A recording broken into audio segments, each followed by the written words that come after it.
నమస్కారం అండి. నేను డాక్టర్ మోవా శ్రీనివాస్ మాట్లాడుతున్నానండి. ఇవాళ మనం మాట్లాడబోయే అంశం ఏంటంటే, డ్రింక్స్ తాగేవాళ్ళు, ఆల్కహాల్ తీసుకునే వాళ్ళల్లో కొంతమంది అతి మద్య సేవనం, బింజ్ డ్రింకింగ్ అంటారు. అంటే సడన్గా ఒక 2 రోజులు 3 రోజులు వరుస పెట్టి తాగడం, ఇట్లాంటివి చేస్తూ ఉంటారు. సో మామూలుగా ఆల్కహాల్ తీసుకునే వాళ్ళల్లో కొంతమంది ఇలా ఎక్కువ తీసుకుంటూ ఉంటారు కదా. అంటే మామూలుగా తాగరు, వీకెండ్ డ్రింకింగ్, లేకపోతే ఫెస్టివ్ డ్రింకింగ్, పెళ్ళిళ్ళలో డ్రింకింగ్, ఇట్లాంటి వాటి వల్ల మనకేమైనా నష్టం ఉందా? జనరల్గా ఆల్కహాల్ తాగరు కదా, అప్పుడప్పుడు ఎక్కువ తీసుకుంటే నష్టం ఏమైనా ఉందా? ఇట్లాంటి స్పెసిఫిక్ అంశం గురించి మనం మాట్లాడదాం.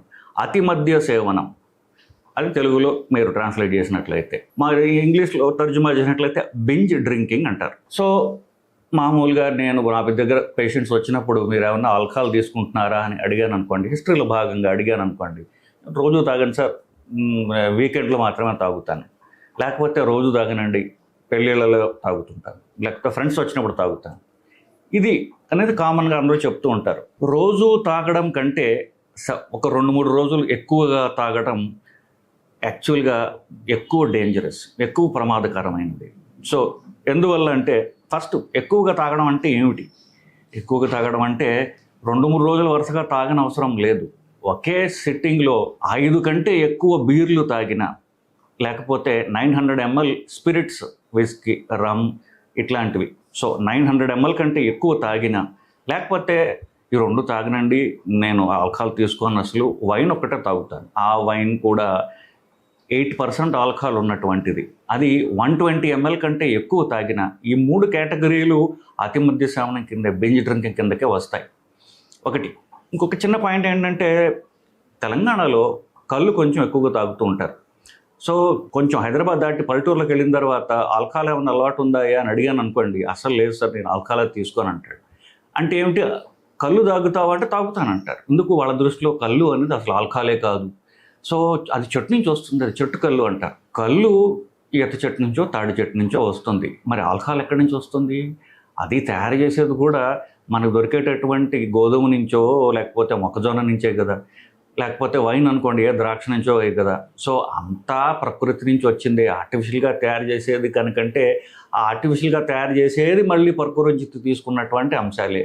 సో దీనిలో ఏది కూడా మనం, అంటే ప్రకృతి నుంచి వచ్చింది, చెట్ల నుంచి వచ్చింది కాబట్టి అది మనకెంతో మేలు చేస్తుంది, లేకపోతే హానికరమైనది కాదు అనుకోవటం అమాయకత్వం, పూర్తి అమాయకత్వం. ఎందువల్ల కళ్ళులో 4% ఆల్కహాల్ ఉంటుంది, బీర్లో 4% ఆల్కహాల్ ఉంటుంది. ఈ రెండింటికి పెద్ద తేడా ఏం లేదు. ఇప్పుడు రోజుకి 5 బీర్ల కంటే ఎక్కువ తాగితే అది బింజ్ డ్రింకింగ్ అవుతుంది. హానికరం అంటే మరి 4 సీసాలు కళ్ళు తాగినా కూడా అంతే కదా, ఎందుకంటే రెండిట్లో 1% ఆల్కహాల్ ఉంది కాబట్టి.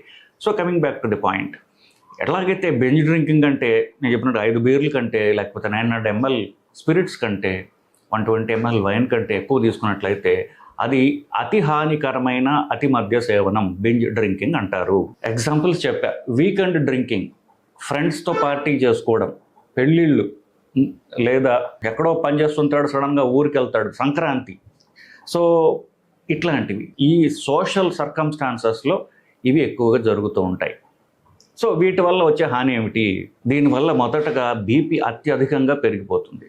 బీపీ పెరగడం వల్ల, బీపీ పెరిగే కాంప్లికేషన్, అక్యూట్గా సడన్గా బీపీ పెరగడం వల్ల మెదడులో ప్రాబ్లమ్స్ రావచ్చు, మెదడులో రక్తనాళాలు పగలొచ్చు. అట్లాగనే ఈ ఆల్కహాల్ వల్ల మెదడు, గుండె దెబ్బతింటాయి, బలహీనపడుతుంది, గుండె బలహీనపడుతుంది. సో గుండె బలహీన పడటంలో 40% మందిలో ఆల్కహాల్ అనేది ఉంటుంది. ఫార్చునేట్లీ ఈ గుండె ఆల్కహాల్ వల్ల బలహీనపడితే, ఆల్కహాల్ ఆపితే గుండె బలం పెరిగి నార్మల్ అయ్యే అవకాశం ఉన్నది. కానీ ఆల్కహాల్ ఎప్పుడైతే ఎక్కువగా ఉందో రక్తంలో, అది గ్లూటమేట్ అనేటటువంటి హానికరమైన పదార్థం కింద మారి నరాలను పర్మనెంట్గా దెబ్బతీస్తుంది. అది దెబ్బతీసే మొదటి గ్రూప్ ఆఫ్ నరాలు ఏంటంటే హిప్పోకాంపస్ అని, దానిలో ఇమ్మీడియట్గా ఉండే జ్ఞాపక శక్తి తగ్గిపోతుంది వీళ్ళలో. సో అది పర్మనెంట్ డ్యామేజ్. సో జ్ఞాపక శక్తి తగ్గిపోవడం అనేది ఆల్కహాల్ తీసుకునే వాళ్ళలో కామన్గా చూస్తూ ఉంటాం. ఒకటి అది. రెండవది, వాళ్ళు తెలిసి చేసే తప్పులు ఏమిటి? ఆల్కహాల్ తీసుకుని డ్రైవింగ్ చేయడం. మీరు యూట్యూబ్లో కానీ న్యూస్లో కానీ వచ్చినటువంటి పెద్ద యాక్సిడెంట్స్ ఏవైతే చూస్తున్నారో అవి 90% ఆల్కహాల్ తీసుకుని డ్రైవ్ చేసిన తర్వాత వచ్చే యాక్సిడెంట్స్నే మీరు చూస్తారు.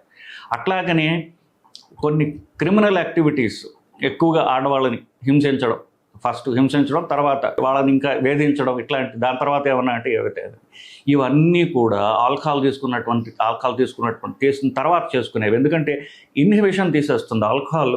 మనకున్నటువంటి సోషల్ ఇన్హిబిషన్, 10 మందిలో ఎట్లా బిహేవ్ చేయాలి అనేటటువంటి ఒక బ్రెయిన్లో ఆటోమేటిక్గా మన కల్చర్ మనకి ఇచ్చినటువంటి ఇన్హిబిషన్ ఏదైతే ఉందో అది పోతుంది ఆల్కహాల్ తీసుకున్న తర్వాత. So risky behaviour, risky driving, అట్లాగే బ్రెయిన్ డ్యామేజ్, తర్వాత నేను చెప్పినటువంటి బ్రెయిన్ డ్యామేజ్ వల్ల వచ్చేటటువంటి జ్ఞాపక శక్తి నశించడం, ఇవి మనం కొంత చూస్తూ ఉంటాం. సో ఈ యాక్చువల్గా మనకి గనక ఆల్కహాల్ ప్రాబ్లం ఉన్నట్లయితే కనుక మనం గవర్నమెంట్ వాళ్ళు ఒక ఫ్రీ ఆల్కహాల్ నెంబర్ ఇస్తున్నారు. వాళ్ళు నషాముక్త భారత్ అని పెట్టేసి 14446 అనేటటువంటి ఒక నంబర్ ఇచ్చారు.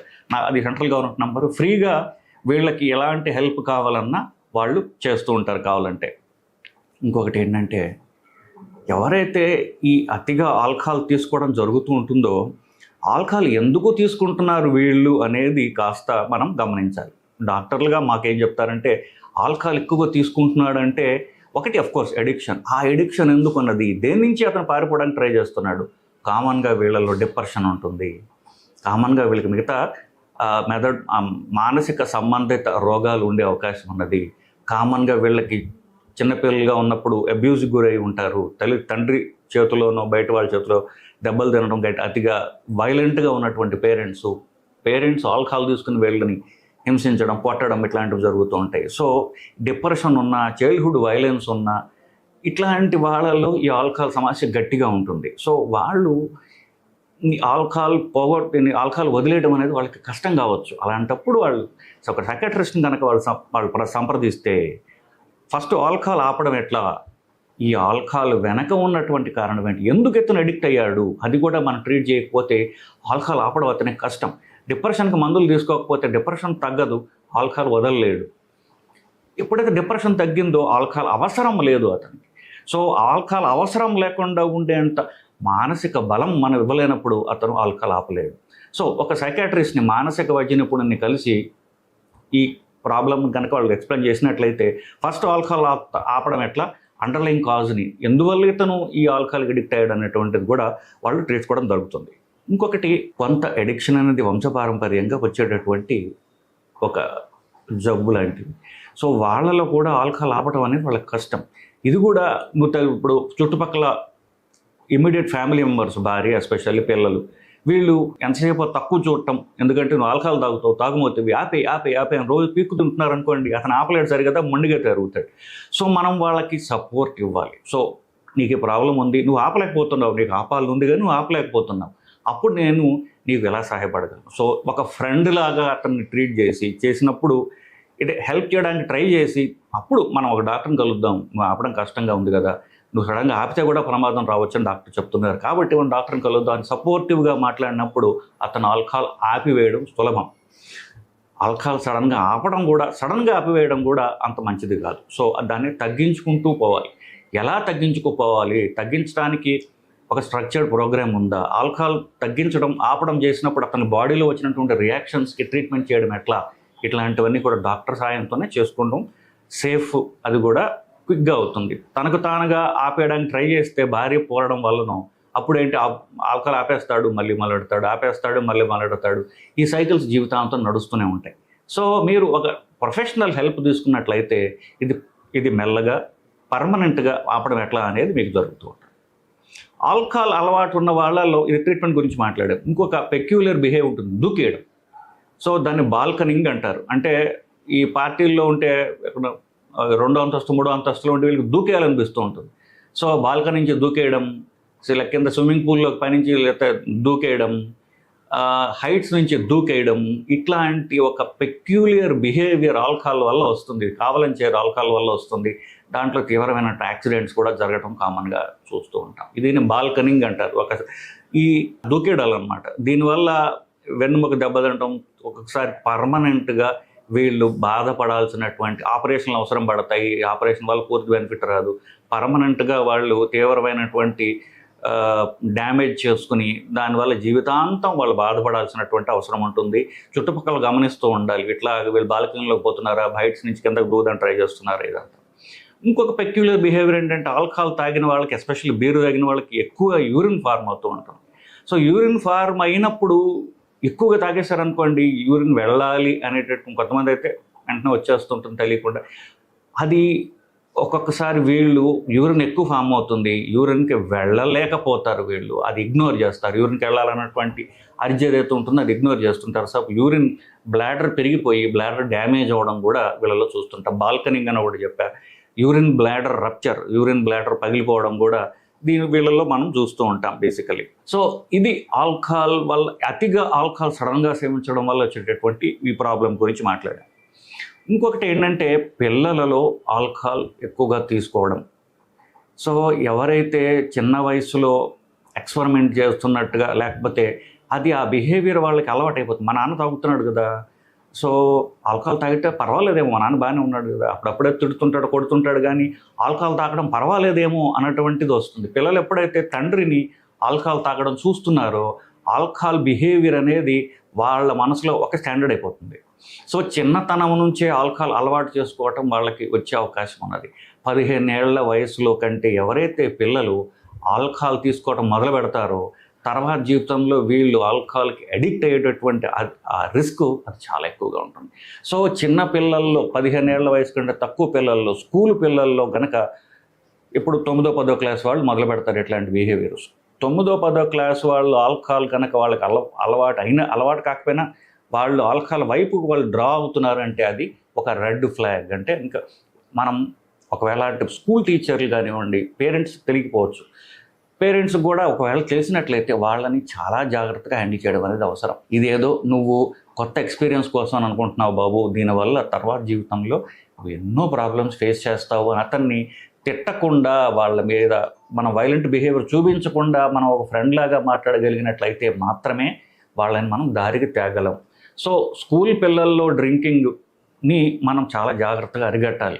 తర్వాత వాళ్ళకి ఇది అలవాటైపోయి వాళ్ళు అలాంటి రిస్క్ ఉన్న వాళ్ళే ఇప్పుడు మొదలు పెడతారు. అది కూడా ఉంది, ఎందుకంటే జెనెటిక్గా కొంతమందికి ఆల్కహాల్ అడిక్షన్ ఉంటుందని చెప్పాను కదా, దాంతోపాటుగా వాళ్ళ ఫ్యామిలీలో ఆల్కహాల్ ఉన్నప్పుడు వీళ్ళు తొందరగా ఆల్కహాల్ వైపు డ్రా అవడం అనేది జరుగుతుంది. సో ఇది కొంచెం మనం జాగ్రత్తగా ఆపినట్లయితే తర్వాత వాళ్ళు ఆల్కహాల్కి అలవాటు కాకుండా ఈ మధ్యలో బింజ్ డ్రింకింగ్లు ఇవి లేకుండా ఉండడానికి రిస్క్ తగ్గించుకోవడానికి అవకాశం ఉంది. చిన్నపిల్లలు ఇట్లాగా 10 ఏళ్ల వాళ్ళు, 8 ఏళ్ల పిల్లలు ఆల్కహాల్ తాగడం అనేది అన్ఫార్చునేట్లీ నేనే చూశాను. వాళ్ళు ఎంతో అఫ్లుయెంట్ ఫ్యామిలీస్ నుంచి వచ్చిన వాళ్ళే, ఎడ్యుకేటెడ్ ఫ్యామిలీస్ నుంచి వచ్చిన వాళ్ళే. ఒక 2 పిల్లలు అయితే నా దగ్గరికి నేను ఒకరోజు చూడటం జరిగింది. వాళ్ళు ఫేమస్ డాక్టర్ల పిల్లలు. వాళ్ళు ప్రతి టేబుల్ మీద ఎక్కడెక్కడైతే సగం తాగిన ఆల్కహాల్ సీసాలు లేకపోతే గ్లాసులు ఉంటాయి, అవన్నీ పిల్లలు తాగుతూ పోతున్నాడు. నా కళతో నేను చూసాను. చాలా బాధాకరమైనటువంటి అంశం ఇది బేసికల్లీ. ఎందుకంటే అతను డెఫినెట్గా ఆల్కహాలిక్ అయ్యే అవకాశం పిల్లలకి ఉంటుంది బేసిక్. సో ఇదంతా కూడా ఎడ్యుకేషన్ ద్వారా మాత్రమే మనం పిల్లల్లో కానివ్వండి, పెద్దవాళ్ళలో కానివ్వండి, ఆల్కహాల్ వల్ల వచ్చే తీవ్ర పరిణామాలు ఎడ్యుకేషన్ ద్వారా మాత్రమే మనం, అంటే వాళ్ళని తిట్టకుండా, వాళ్ళని చిన్నచూపు చూడకుండా, అరవకుండా, పోట్లాట్లు పెట్టుకోకుండా వాళ్ళతో కూర్చుని మనం ఫ్రెండ్లీగా మంచిగా మాట్లాడగలిగితే మాత్రమే దీన్ని మనం నివారించగలము. వాళ్ళని చిన్నచూపు చూసి వాళ్ళతో అగ్రెసివ్గా మాట్లాడితే ప్రాబ్లం వర్స్ అవుతుంది. సో ఎడ్యుకేషన్ అంటున్నాను. సో వాళ్ళకి ఎడ్యుకేట్ చేయాలి ఆల్కహాల్ వల్ల వచ్చేటువంటి పరిణామాలను. వాళ్ళకి మోస్ట్లీ వాళ్ళకి తెలుస్తుంది ఆల్కహాల్ వల్ల నాకు జీవితం నాశనం అవుతుంది, కానీ ఆపలేకపోతున్నారు. అది మనం తెలుసుకోవాలి. సో దీన్ని ఒక డాక్టర్ దగ్గరకో, సైకాట్రీ యొక్క కౌన్సిలర్స్ దగ్గరకో మనం తీసుకెళ్ళినట్లయితే మాత్రమే ఇది ఈజీగా, స్మూత్గా, పెయిన్లెస్గా వాళ్ళకి ఇది జరిగే అవకాశం ఉంది. సో ఎడ్యుకేషన్ అనేది డాక్టర్ ఒక ప్రొఫెషనల్ ద్వారా మాత్రం మనం ఇప్పించినట్లయితే కనుక దీన్ని మనం ఆపగలం. ఇదండి ఇవాటి అంశం. ఇది మీకు బాగా ఉపయోగపడిందని నేను నమ్ముతున్నానండి. నమస్కారం.